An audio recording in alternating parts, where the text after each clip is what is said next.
What's up, everybody? Wait for some people to get in here. We're going to have a good show today.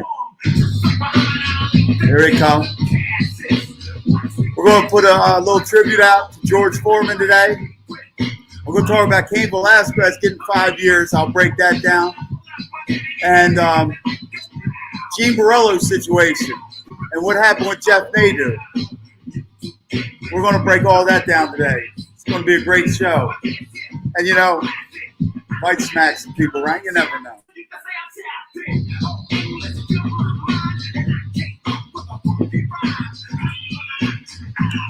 What's up, Matooch? Okay, let me get this off of here. So, give me 1 second, guys. Let me turn this off.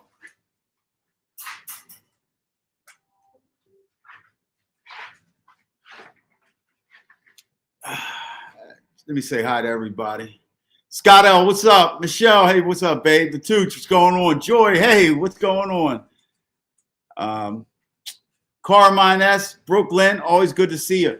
All right, guys, as I was saying while the music was playing or whatever, what we're going to do today is last week George Foreman passed away. We're going to do a tribute to him, okay? And then we're also going to talk about Cain Velasquez, who in my opinion is the greatest mixed martial art heavyweight ever. He was sentenced yesterday, and he was sentenced to 5 years in prison for somebody at a daycare touched his child, and then he tried to catch up with them. But then when he did, he shot up the car and hit the wrong person and stuff. And he was sentenced yesterday to 5 years. We're going to break that down. And then we're going to get into Gene Borello, and we're going to get into what's going on with his situation. And what Jeff Nadeau, what happened with Jeff Nadeau, when Jeff Nadeau had a guest come on, some guy named Vladdy Daddy, this guy was a total clown, showed up in a bulletproof vest and everything. We're going to look at that. But a lot of you guys who want to be journalists need to take notes when I point out how Jeff Nadeau handled that. So with that being said, I want to go over here and as George Foreman passed away, George Foreman, the crazy thing about him is from 1973, he won the championship against Frazier.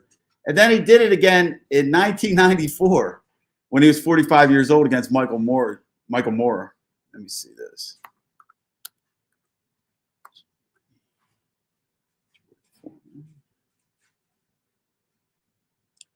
We'll do him first, Frazier. Here we go. Yeah. Okay, yeah, that's right here. So what we're going to do now is we're going to look at his first fight when he won the title, when he beat Joe Frazier, guys. Of course, this is for fair use. I don't care if they strike me or whatever. Give me a whatever. It's tribute to Big George. Now, this is in 1973. 1973. This is a full fight here, guys. And Foreman is his paw. Hang on, let me get back because I was watching it earlier. All right, we'll start. Oh, the crowd was misled.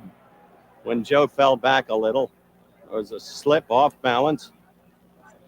Historically, Frazier has not been a good first-round fighter. This is when But historically, Foreman he has was been an a underdog tremendous, here. Joe tremendous Frazier was fighter. the man. A great champion. You saw the left hook Look at that land left on hook. Foreman. That's what he'll be working on all night. What's up, Johnny? Dave, what's going on? Look at Foreman, man. This is in 1973. Think about that. And then we're going to show in Foreman would 1994. like to keep punching What he and did to keep Michael Frazier Moore. away from him with his punches. Joe's job to get inside. Steadily used that left hook. Yeah, he had 5 sons named George. Whip. Oh, Foreman connected, as you saw. He's He a had big, power like strong none of boy. them had ever felt. He likens this fight to the same kind of problem he faced. There's another left by George. He's getting into Frazier's head. We'll find out tonight how much the Ali fight took out of I met Frazier, Michael Moore if anything. to Roach. And we'll find out tonight just how good George Foreman is in punching and in taking a punch. I think he hurt Joe Frazier. I think Joe is hurt. Yeah. Angie Dundee, Ali's trainer, right next to me is saying it. You may hear him. Down goes Frazier. Down goes Frazier. Down goes Frazier. The heavyweight champion is taking the mandatory 8 count, and Foreman is as poised as can be in a neutral corner.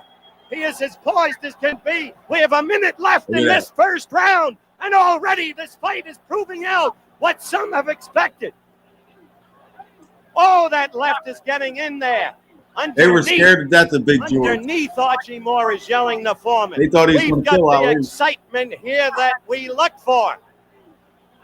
Frazier is dazed. He is getting hit again and again and again. The same head that was hit so often by Muhammad Ali.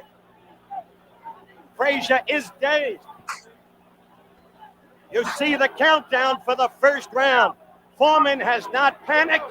Foreman is going about his job. Foreman is all over Joe Frazier. Frazier is down again, and he may be. No, he is rising. He is game. He doesn't know where he is. The mandatory 8 count. He doesn't know where he is. Now the round is about to end. 2 knockdowns in the first round of Joe Frazier. Down again. No saving by the bell. He's up, and so the fight continues. 3 knockdowns in the first round by George Foreman. The stool hasn't even been brought out yet for Frazier. What excitement. You're looking at Joe Frazier. Yancey Durham over. The crowd. They would have called that fight nowadays on that second knockdown. Muhammad Ali was their hero. Now you're looking in slow motion. The right for the first knockdown. Clean as a whistle. Listen to them commentators. Oh, what a first round. Well, back in Frazier's corner. As you look at them working over Joe, the ice pack at the back of the neck to restore the senses. Let's go to the slow-mo for the second knockdown. The right again. Look at that. Clean as a whistle again. We're waiting for the start now of round 2. There was no question about the first round. 3 knockdowns. Now yes, Joe Root. Down goes Frazier. Wants to come back in a hurry. Down goes Frazier. You'll not find a gamer man than Joe Frazier. Joe Frazier, who went down 3 times in the first round. A caution from Arthur Mercani. Here we go. Oh, he is all over Frazier again. He has Frazier in the corner. His knees buckled. He is down. He is down for the 4th time in the fight. George Foreman is doing to Joe Frazier what he did as a 19-year-old to a veteran Russian, a fellow named Ionis Shapoulis, in October of 1968 in the Mexico City Arena. A quick left for another. Frazier is down for the 5th time in this fight. 5th time. Look at this 3 times in the first round. He's twice beating in the shit out of second. McCanny checked his senses. Checked Frazier's senses. It's target practice for George Foreman. It is target practice. They would have called this ready fight to so go quick, again. man. Joe is standing. There he goes. 3 times. 3 times. The fight is stopped. No, it is not. It is not stopped. Angie Dundee is screaming, stop it. Ferdy Pacheco, Ali's doctor next to me. Listen, it is over. It is over. It is over. Now, guys, that was 1973. Now, we're going to go to 1994. That same guy, Big George, knocks out Michael Moore and wins the heavyweight title at 45 years old. This is nuts. This wasn't expected to happen. This was not. down here. So we're going to go 20. What would that be? 21 years ahead. 21 years ahead. And here we go. Hang on. Which one do I want to play? Okay. 21 years, guys. So that's 73. And Big George comes back in 1994. And this is him. He looks a little different. Looks a little bit different, guys. Here we go. Yeah. Get it. Get it. Should have got.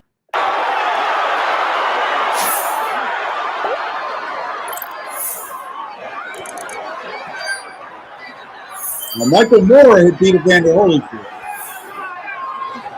Michael Moore wasn't a slouch. Teddy Atlas was Michael Moore's trainer for this fight. He was his trainer, his main trainer, but definitely for this fight.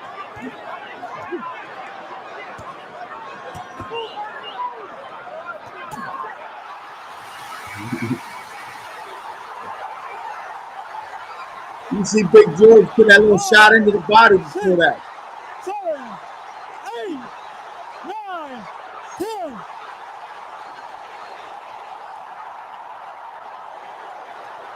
Come on, man. 21 years after winning the title, he comes back and does it again. After retiring, after having 5 kids and all that stuff, and naming them all George.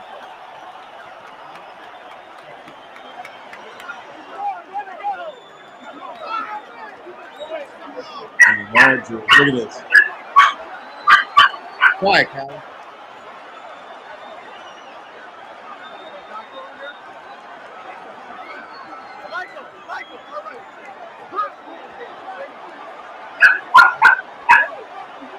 Yeah, Carmine, just like Babe Ruth, he did it all with hot dogs and beers. Some of these guys are just talents, man. Alex,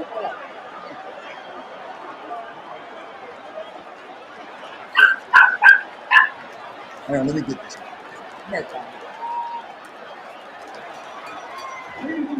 In the MGM Grand, the impossible dream has happened. Heavyweight history has happened. Referee Joe Cortez reaches the count of 10. At 2 minutes, 3 seconds of round number 10, the winner, and once again, heavyweight champion of the world, Big George Foreman. Yes, he's a beast.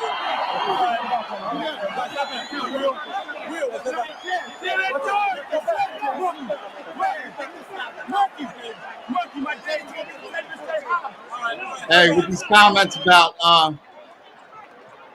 Michelle, watch for that. Any comments about, you know, slower people or whatever? Yeah, we got I don't know statues. what's going on with Yeah, that. pulling up now. So we're not having that kind of show today, guys. I don't know what's going on. But yeah, them comments about slow people and all. So yeah, guys, George Foreman was such a monster, dude. I got him ranked. I got Ali ranked #1, and I had Lennox Lewis #2. Now I had George Foreman in there at 3, but I'm starting to think you might have to move George ahead to #2. And the reason why is because he's a big reason that Muhammad Ali is #1. Because what's Muhammad Ali's greatest victory? That Rumble in the Jungle. They were scared of George Foreman, scared to death. You know what I mean? And Ali beat him. So that's what really makes Ali, you know, like a hero #1. That's after he, you know, came back from Vietnam debacle and all that stuff where he didn't go fight in the war or whatever. He had to retire in his prime. So there was a lot around that. And him beating George Foreman actually puts him at #1, I believe. And obviously what puts George Foreman in the top 3 is, come on, man, look how long he spanned. He won the title in 73 and then comes back in 1994 and does it again. I mean, come on, guys. It's just like, so I probably got to push him to #2, right behind Ali. Now let's talk about Cain Velasquez. Now, for everybody who knows, Cain Velasquez, an MMA fighter. He was in the UFC, beat the hell out of Brock Lesnar. So he had the title. I think he might have had the title a couple times or whatever, but he actually had a lot of injuries just because of the way his style was and everything. To me, Cain Velasquez at his prime, at his best, is the best heavyweight I've ever seen. I believe if even John Jones fought him at heavyweight, or they met at catchweight back then, and you know, their best for their best, I believe he'd beat John Jones. And the reason why is because of Cain's wrestling, his cardio, the way that he pushes the pace.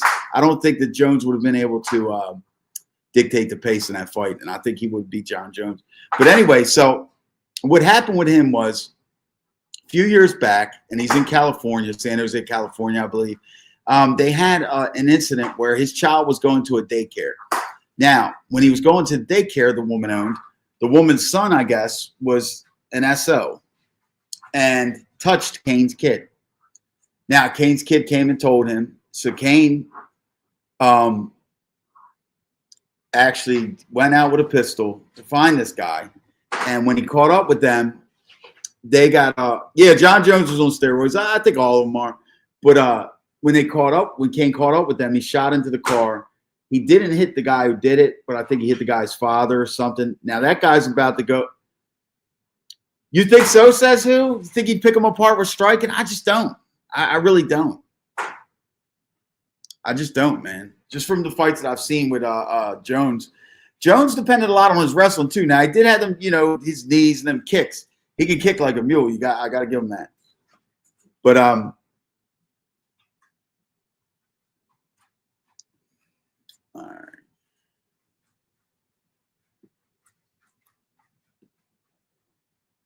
So yeah, so you know, okay, it could you could be right. I mean, that's not crazy to say either which way.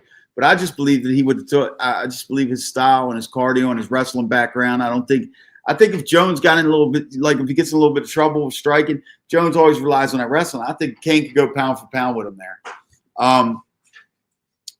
But so anyway, so now he shoots in, and now when the first judge on the case, she was a real. What's up, Thornblade? She was a real bitch, and she really wanted to smoke his ass for attempted unaliving and everything like that. But next thing you know, the judge, Cain was locked up, I believe, for 9 months in jail down there. So then the next thing, I gotta get this dog. Kylie, come on. You can't be doing this all day.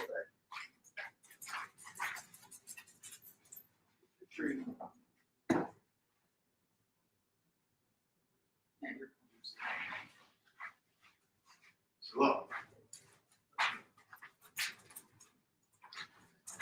So anyway, so this first judge really wanted to hammer him for all these charges.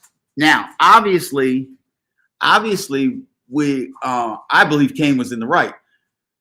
So anyway, he wound up doing like 9 months. He winds up getting out, and he was on an ankle monitor. Now, by them putting him on an ankle monitor, and a lot of states do this because you're technically locked up under that ankle monitor. You're just at home. It's part of the pretrial. It's part of bail.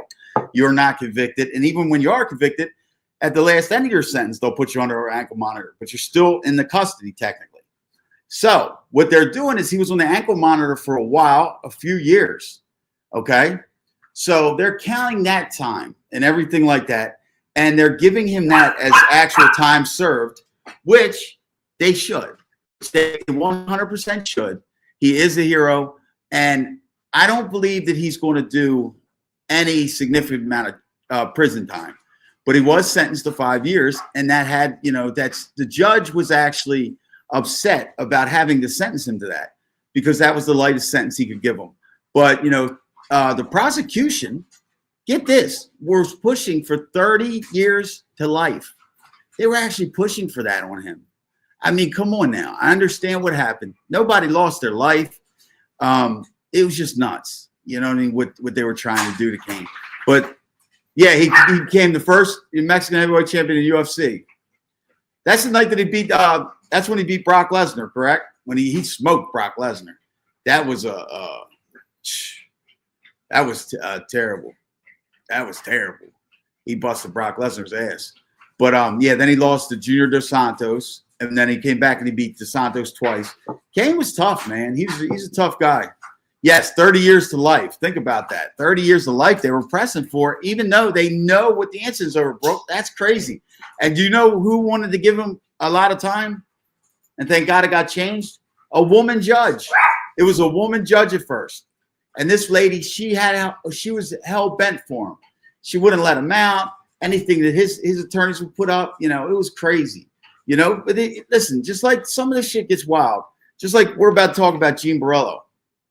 Okay? Just like let's look at his situation now. Now, apparently with him being locked up this last time over the weekend or whatever, he doesn't have a bail yet, but that don't mean that he won't get out because he can go up. You can file for habeas corpus, and you could do all that kind of stuff. But anyway, Jeff Nadeau had a guy on his show that is, I guess, some type of manager of Gene's or something like that. Now, let me give you guys the play, and we'll play the clip. Jeff actually had the guy on the show to have like information about anything going on with Gene personally. Jeff's trying to be a journalist or whatever. So basically what happens is this guy runs into Jeff and Jeff handles him really well. So I want to play that clip here. Taz, come on.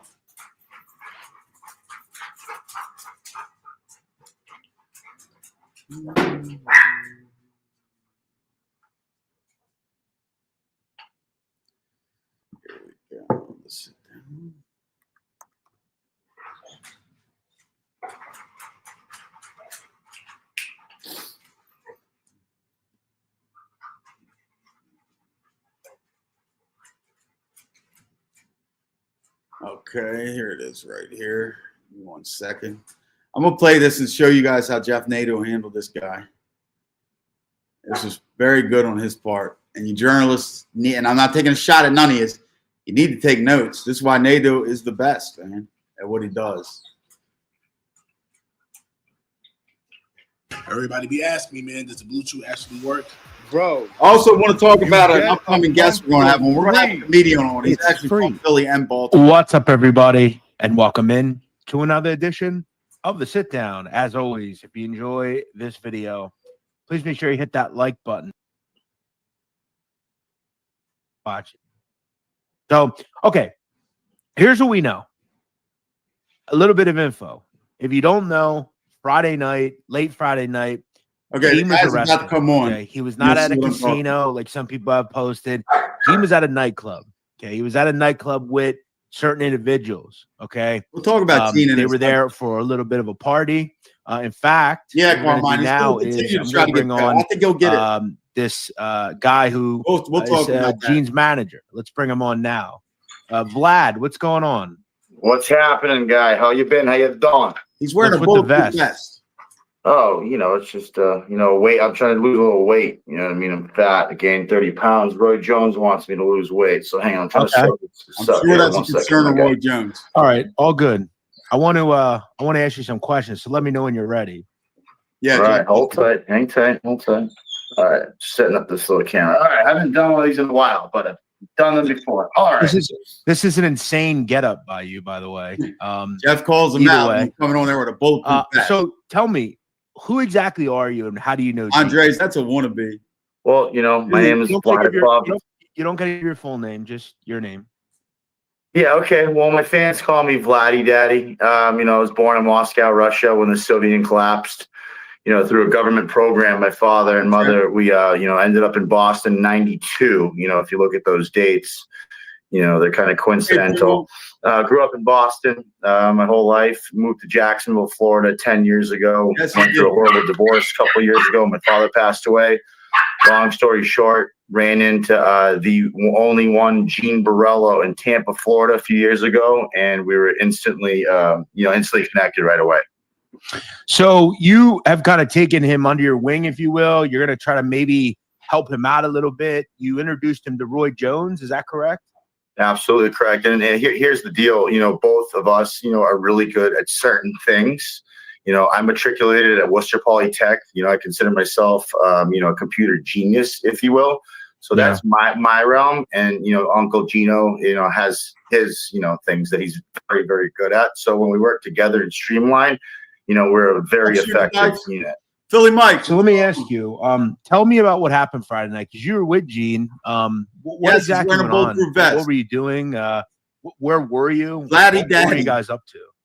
All right. So, here's the skinny, under council's management and everything else, we're not allowed to disclose a lot of those details, but I will share with you, what I feel is necessary.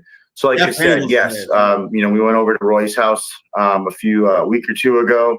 They kicked it off right away. They're match made in heaven. So yeah, I helped orchestrate that through my uncle Moses Droz, professional heavyweight boxer, and Nate Campbell. So those three guys went over to Russia decades ago together when Roy was fighting. So that's how I got introduced to everybody, was through Moses Droz. Number one. Number two, we got invited to the red carpet event in Miami. That 50 Cent was attending by a very good friend of mine from LA. And I asked Roy to come, and Roy had prior obligations. He's got a lot of fighters he's training right now, so he could not make it. So on our, Roy asked myself and Gene to go there on our behalf for Team Borello. We're working on the the fight, with the potential fight with the Gaudis and everything else, as all you guys know. So we were there, on Roy's behalf, networking,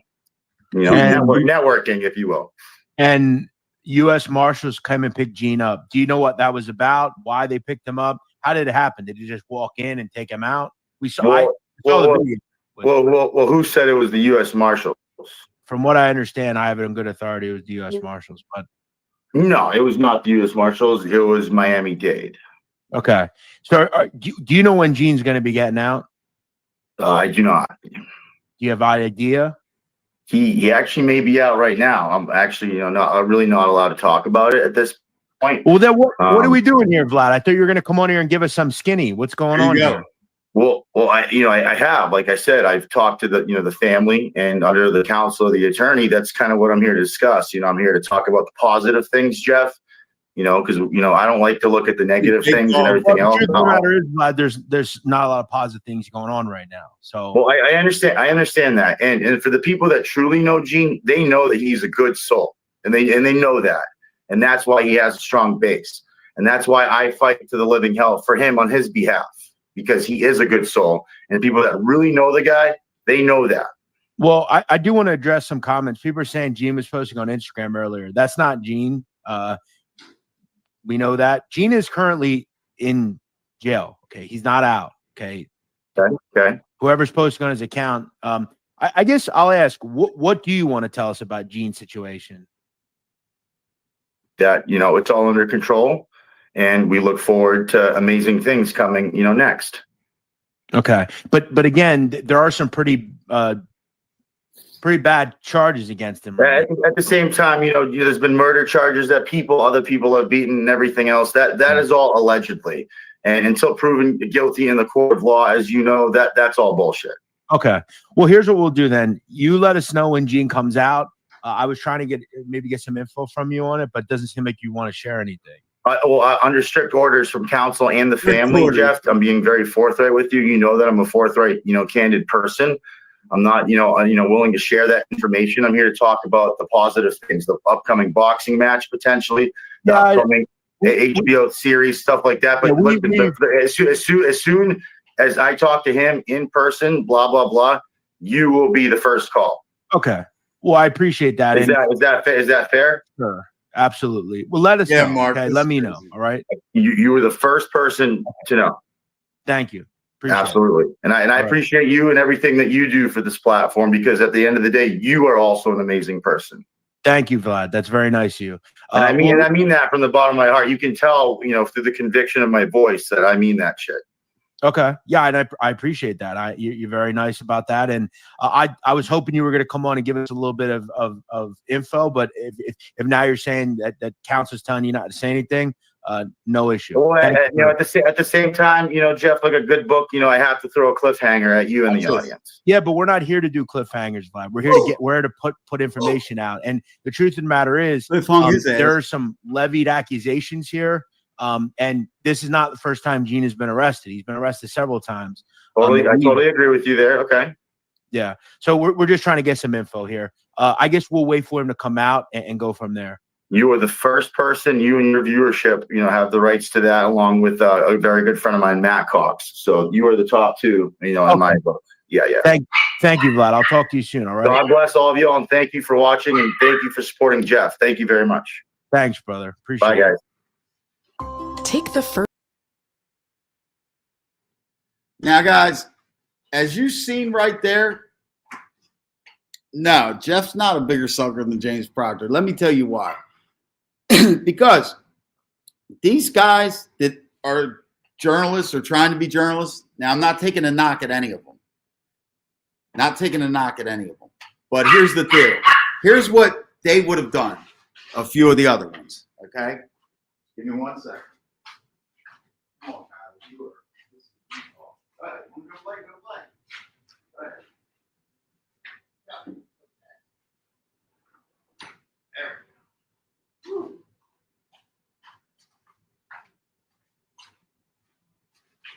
Ooh, that dog drives me nuts. So anyway, what basically Jeff did, Jeff didn't do like the rest of them who would have bullshitted with this guy for an hour or two and been all kind and stuff like that. And when the guy's sitting there promoting himself and this road, Jeff's like, bro, you're here to give information that we talked about for 3 days. And what Jeff's doing there is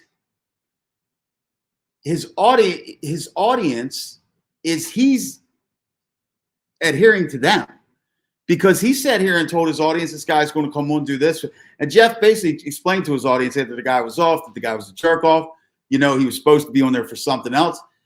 So in other words, he didn't kiss his ass. He didn't go running around. He didn't do this because it's Gene Borello and people want to report on this. And this guy's Vladdy Daddy coming on, and people are interested in that kind of stuff. No, Jeff handled his ass. What's up, Patrick? I'm a huge fan of the truth. I'm a huge fan of Shooting the Dice also. Shooting the Dice also has been making comments, and he's in the chat, and he said something about he had that incident with Gene, and it was over an interview and over $100 or something. But let me explain to you what I think's going on with that guy Gene. First off, he's 40, okay, and he got around some people and stuff now when he got a little bit popular. He got out there in LA and stuff. And, first off, you don't know who he's around. Okay.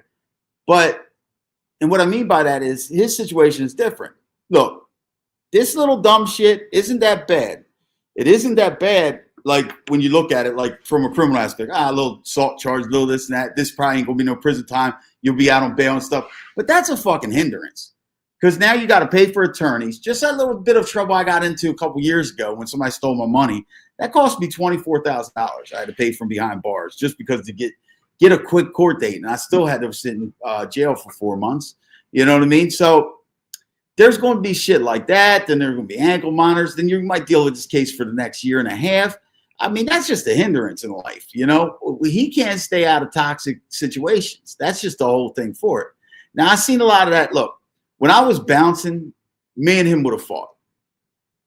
But you see, what he's got to understand is when you go into establishments nowadays, bouncers are calling the police on you, shit like that. And they actually were back kind of when I was bouncing, but I was a different type of bouncer. I was the guy, got into fights and shit. So what he's doing is he's taking this crazy attitude, and then probably with the intimidation and, all that kind of stuff, domestic, stalking and all. What he's not realizing is he's sitting here telling these people all this stuff and threatening them and stuff. And the guy has been connected to organized crime, the mob. He's in all these books. He's saying he's done this. He has done some violent things in his past and stuff. And you're out there playing with older people. Like, you know what I mean? And I don't know what goes on with the women, but it seems like it's just his MO. That's just his pattern. You know what I'm saying? So, usually them toxic relationships, they're going to end in a bad way, especially for someone like him. You know what I mean? So,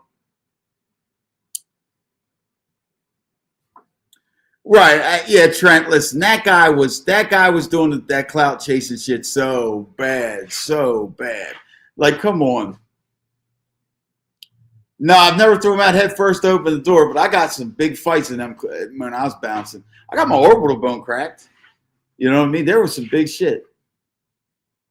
What did James Proctor accuse him of? Jerking off and sending it. How does James Proctor know that? Did James Proctor watch it? You know what I'm saying? Now, look, I don't know if he did that and how James Proctor's got these details, but say it's like he's got a girlfriend and whatever, and they send pictures back and forth or something. As long as she's of age and she's his girl and they're sending it back and forth, I don't see how James Proctor got it. You know what I mean? What James Proctor's over there doing. You know what I'm saying? Proctor, slow your roll, man. I seen Gene. He blew a hell of a load. Gene. God damn it. You know what I mean? What the hell? What are you talking about? Like, come on, man. That's people's personal shit. James says Gene uses naked photos of blackmail women. How can he blackmail women if they're of him doing it? It's from what James said. Oh, I'm going to put up a video of myself jerking off or something. I mean, I don't understand it. Or maybe if he's got naked pictures of them, he threatens to put them out. I mean, listen, if he did something like that, let me explain something. If he did something like that, then you just see who a person is. You understand? You don't even have to even acknowledge something like, listen, people do shit like that. I mean, it's fucked up. You know what I mean? You just see what they are, you know? They reveal themselves. But like blackmail, is there some type of financial? I think he's got some financial shit going on. And I'm going to tell you why, guys. And everybody goes up and down through this, especially when you got your trying to be in the street life or whatever. And certain things, like he's new to all of this, like wannabe celebrity stuff like that. Hang on for a second. Yo, what's up? I'm live. What's up?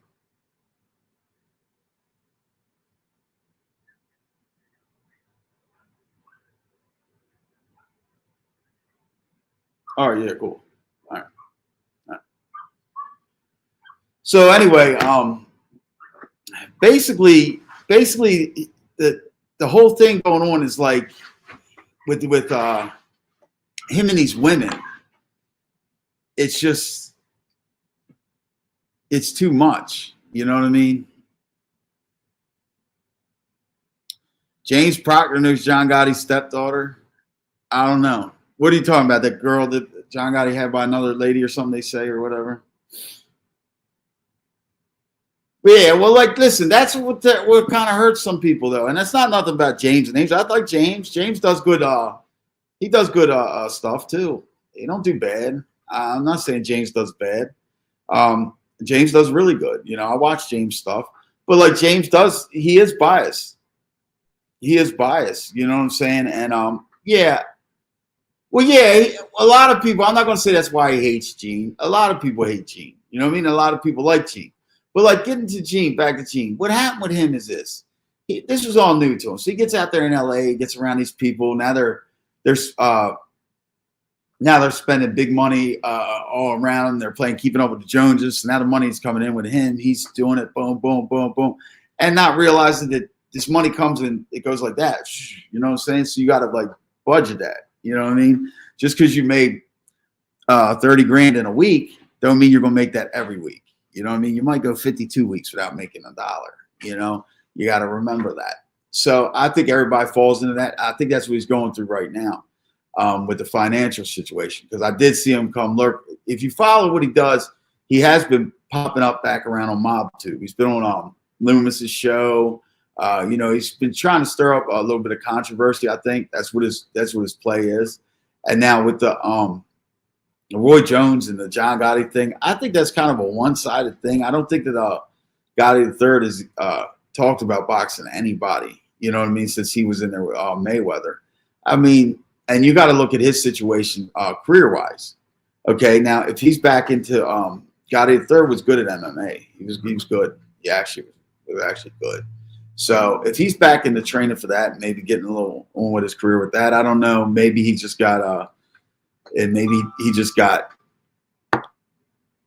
you know, a little thing into boxing. You understand what I'm saying? Whatever he's doing, but he's on another level. I mean, you just box for Floyd Mayweather. You just box for Floyd Mayweather. So you got to think about that. Who's going to put up the money that he's going to demand? You know what I mean? Hey, what's up, Cupcake? Thanks. So that's why I say this is a little bit like who was saying it was the Spirit of New Orleans or the Truth. One of you guys have been saying it. I think it's or the real truth matter. One of you guys said today, damn, what the fuck was I about to say? I was looking at your comment. I'll think of it in a second. But yeah, so Gene is just like, I don't know, like his situation's just, he's just going through that ups and downs thing. And I think that hit him hard too. And then, like I said, she's shooting the dice says, oh yeah, we're talking about the Gotti thing and stuff like that. Yeah, it's like, they were just, like Spirit of New Orleans said, they were just plugging theirself when they came on Jeff's show. That Vladdy Daddy goofball, he was trying to plug himself. Roy Jones. Jeff's like, listen, we're not here to talk about that shit. You know what I mean? We're not here to talk about this shit. Oh, Roy Jones wants Vladdy Daddy to lose weight. I'm sure that's a concern of fucking Roy Jones. You know what I mean? So that's what I'm saying. And that's what somebody said today. So now he's just, I don't know, man, trying to get back on. You know what I mean? He's trying to get back on, but Jeff Nadeau didn't let that shit go. You know what I mean? He got him. They blocked you over there, the truth. To be honest, Philly, Gene just, he just needs to understand what age he is. He's 40 years old. He's 40 years old. He's not in his 20s. You know what I mean? And now, like, look at what I'm saying. Just this dumbass situation. He's sitting in jail right now, or if he hadn't got out yet. But now, if he is, he's going to have to keep filing these fucking habeas corpus. He can file them when they finally get a judge appointed to him, stuff like that. But what if he never gets out? And what if they just deny everything? He has to sit there a year and a half just to get the case dropped. So you're sitting in county jail a year and a half. Nick Romano will tell you that's not cool. You know what I mean? Just look what Nick just went through. That is not fucking cool. And Nick's still dealing with the situation. It's because it affects your personal life. Well, what happened? Gene runs into James Proctor. Well, from what I seen yesterday, I think James Proctor would slap the shit out of him, hit him with his car keys. You see James Proctor throw his car keys? Damn it! I say throw away the damn key on this Gene Borrelio. Goddamn Gene, he was jerking off again, and God damn it! Hey, James Proctor is funny motherfucker, dude. He does good work though. He does good work. He does. You know what I mean? But he's a little bit Frank's is drunk. Yeah, so am I. Yeah, James Proctor and them guys, they're funny. You know what I'm saying? They're just funny. And like I'm not putting them down. I'm just joking about the shit. But yeah, James is too biased. When it comes to the Gotti thing, he is too biased. And I'll say that. Like, I gotta be real. He fucking is. That hurts him. That's his only bias though. But it's just, you got to remember, that's the biggest name. You can't be biased. You know what I'm saying? On that name. If you're trying to do what they're trying to do, that's why it's hurt them. Well, yeah, you shouldn't.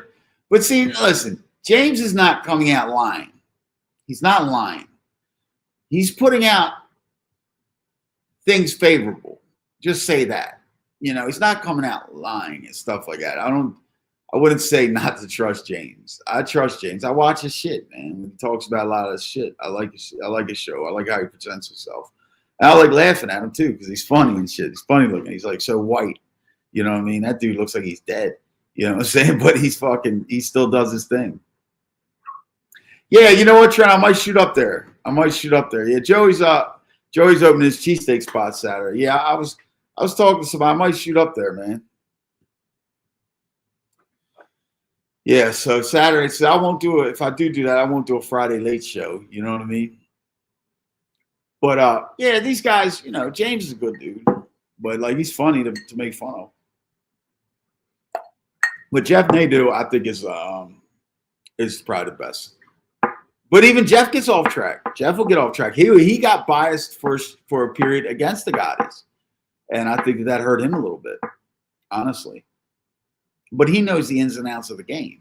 You know what I'm saying? That's what nobody understands. Like these other guys who battle with him and stuff, he knows the ins and outs, man. You're not going to win with him. You can say whatever about Barstool. You got fired or walked away, he's greedy or whatever. But you got to remember, the guy worked at Barstool twice. The guy's fucking known, fucking, you know what I mean, for the social media shit for a very, very, very long time, man. And he knows what he's doing.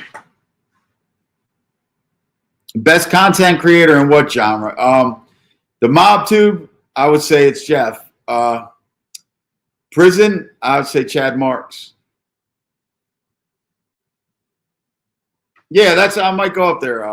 The Real Truth. Yeah, Chad Marks from Prison genre and Jeff Nate doing the mob stuff. I mean, that's pretty clear for me. And that's not saying nothing bad about anybody else.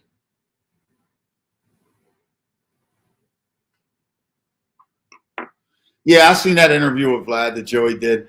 Actually, I liked that interview. It was a good interview, but I wasn't looking for like all the mob stuff and all. I like hearing about certain shit, like growing up and shit, like, you know what I mean? Like what they call it up there is mischief night and we call it moving night and all this shit. Like just different shit like that. I like old school shit. But oh yeah, as I'm just mentioning, I almost forgot something. I'm in talks now. I got a friend, he's a comedian. He actually started in Erie, Pennsylvania, and then I've met him down here in Baltimore. So I don't know if he's from Philly or not. He does a lot of the stuff like Philly versus New York shit. Anyway, we're talking about, I'm going to bring him on the show. Let me bring him up, something with him up real quick. I want you to check him out. So we're going to have him as a guest soon. He's a friend of mine from Baltimore, but I actually think he might be from Philly. But, you know, we met down here through mutual people and stuff. He's a good dude. Here we go. I'll just show you a real quick thing of him. He does shit like, he'll do shit like this.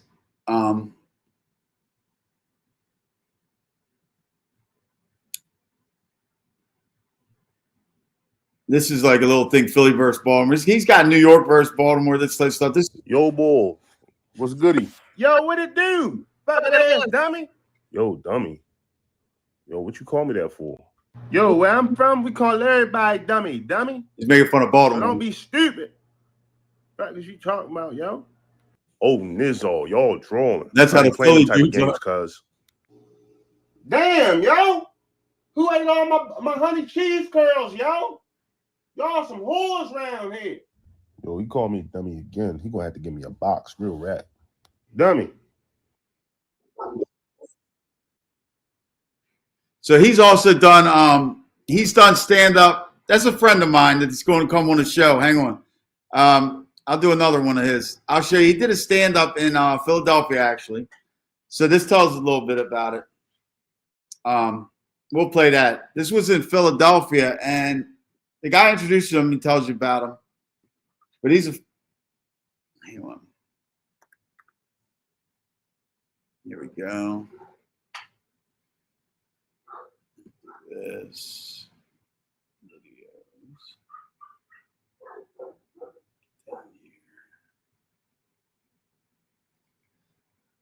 Okay, there's a stand up there in Philly, and there's one in Arlington. We'll show the Philly one real quick.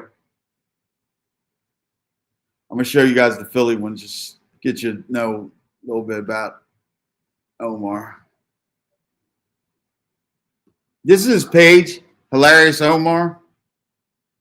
So here's one of his videos. This is when he did some stand-up in Philadelphia. Wake up. Y'all having a good time?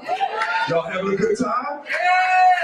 Met this young man of all places in Erie, Pennsylvania. About 7 years ago, bro, was working. He was moving his way around. Who's going to be coming on. Trying to get the comedy. Not him. I'm trying to do this and trying to do that, but I'm in Erie. And I was like, well, you got to get the fuck out of Erie first. That's first.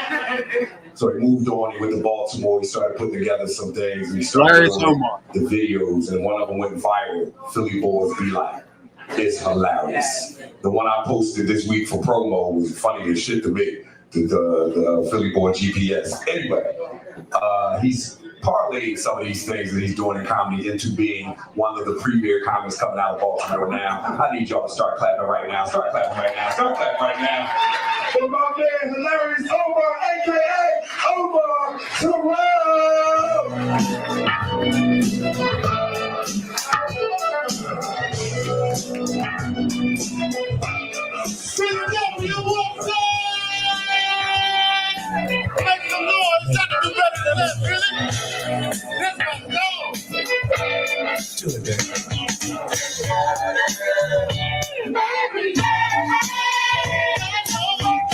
Look at the pen.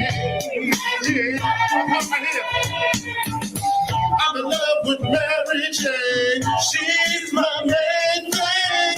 She makes me feel alright. She makes my That ain't even my favorite part. You know my favorite part of that song? Do it, do it, do it, do it, do it, do it. I don't know when he gonna stop. How y'all feel tonight? Y'all feel good? Do it, do it, do it, do it, do it. Some of y'all musty in this motherfucker. How many of y'all put y'all deodorant on? Did you put your deodorant on, sir? Do it, do it, do it, do it, do it. Some of y'all period without y'all pad, y'all slipping. No, the real truth. I gotta get on top. Did you put your pad in today? Did you? Philly, make some noise, man. I'm happy to be here. Philadelphia, Pennsylvania, baby. What's up with all y'all the cats? Not illegal, I fuck with it. I fuck with it, man. That's crazy because I came up to Philadelphia. I was rushing to get up here. On my way up here, I stopped at a fucked up McDonald's. Hey, you ever go to a fucked up McDonald's, ghetto? These motherfuckers, you don't even know how they filled out the application. McDonald's. So now, if you want to go look him up, that's Hilarious Omar. He's got a channel. If you could type it in there, Michelle, if you could drop his link in there. But so look, he's a friend of mine, and he hit me up. I think it was the other day. So we've been talking. We're just going to figure out. I don't know if he's from Philly. Honestly, we met down here in Baltimore at some after parties and stuff like that. We know a lot of mutual people, and we're friends. So. I talked to him, and he wants to come on the show. So we're going to schedule a day, and then we'll have him up on the show. You know what I mean? And that's what we're doing. So, yeah, so Luca Broxy, with that Vlad interview, you're going to get that. It depends what you're looking for. You know what I mean? Like, I'm not looking for certain stuff. But, yeah, so Hilarious Omar, he's going to come on with us. You know what I mean? And, we'll talk to him about where he's from, how he got started in this comedy stuff and everything like that, and what he's got going on. So also I'm in the works of having a few other guests that are going to be coming on. You know what I mean, to keep everybody entertained and keep covering stuff all through everything. You know what I mean. You know how we do here. We still got the live call-in lines, stuff like that. So that's what we're doing, guys, and we're just going to keep on with it. You know what I mean. As for like these people who. We're still trying to solve mysteries. We will do our episodes. We'll do our episodes of solving some mysteries around here. We will keep reporting on the wars going on around here. And we will just keep pushing, and then we'll keep putting up the content that covers all of our audience. That covers everybody. You know what I'm saying? And, I don't know if I said this in the beginning, but I want to say this. I want to say thank you to Michael Saccio. He had very kind words to say about my mother last night. He didn't have too kind of words to say about me, but that's fine. Thank you for your kind words, Michael Saccio. But I want to touch on that. Here's the deal. Michael Saccio is in his 70s, okay? And there's a lot of elderly men and women on here who one thing that they fear, and this is sad because maybe their children aren't in their lives, maybe they don't have children, is dying alone and winding up in a nursing home or something like that. And, one thing that I can say, and then Michael Saccio said, my mother seems like she's a very peaceful, looks at peace person. She does, because she doesn't have that stress. She does not. She has family that loves her. She's still of sound mind. Anything that happens, everything's taken care of. She already knows that. She already knows, so that's, so I think that Michael Saccio actually has real sense when it comes to certain things. Plus, he's an elderly guy, so a lot of elderly people, that's a problem in our society. It's a problem in our society because so many kids now, they fuck up so bad, and they don't understand like how life works. Like, when we're born and we're babies and stuff, they take care of us. Your parents take care of us. But if you got the opportunity as you're older and stuff, you don't want your parents when you were little and running around doing a bunch of shit, they didn't let you wind up in juvenile hall at 18 months old. I was 3. No, I'm kidding. I didn't go to juvenile hall at 3. But thank you, Richie. Thank you so much. But yeah, so as the reverse comes, we don't want or we're not supposed to want our parents to wind up in nursing homes or be alone or stuff like that, And even if we are fuck ups, like I'm a fuck up, everybody knows that stuff. But one thing that my mother does know, and she will tell you, is no matter where I'm at, no matter, I could be locked up, I could be dead. I could be dead. My mother already knows that there's certain things lined up and there's certain directives given and certain orders given that will not be broken and everything is fine. So, that's the thing. And, these people, they just show you who they are. You know what I mean? If you really want to get into it, these people will just show you who they are. You just got to watch. I know they're hard to watch.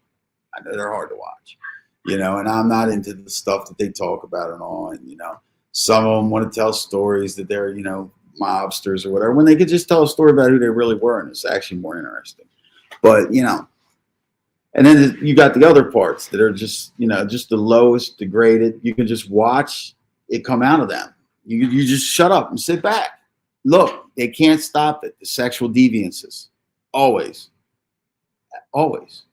That's right there in the playbook. The snitching. Just the sick stuff that they do. Oh yeah, I'm not talking about that full tart. I'm not talking about like that kind of nursing home. Like, I understand with the around the clock care, and I understand that. I'm talking about there's a lot of old people who wind up in nursing homes. They don't know where the hell they're at, and they got no family visit them. They got nothing like that. That happens a lot. That's what I'm talking about. Full tart. So I'm sorry if you took that the wrong way, but I understand what that is. Yes, it's like resorts. Yeah. It's just like I said, like where my mother lives. She lives in a modular home, not a trailer. She's got two bedrooms, a full bath, a little dining room, kitchen, and a fucking living room. And she's got a little patio, boom. But then on their little thing where they live, they got a swimming pool, they got a gym, they got all that kind of stuff. So it's like a little community. You know what I mean? It's in Ocala, Florida.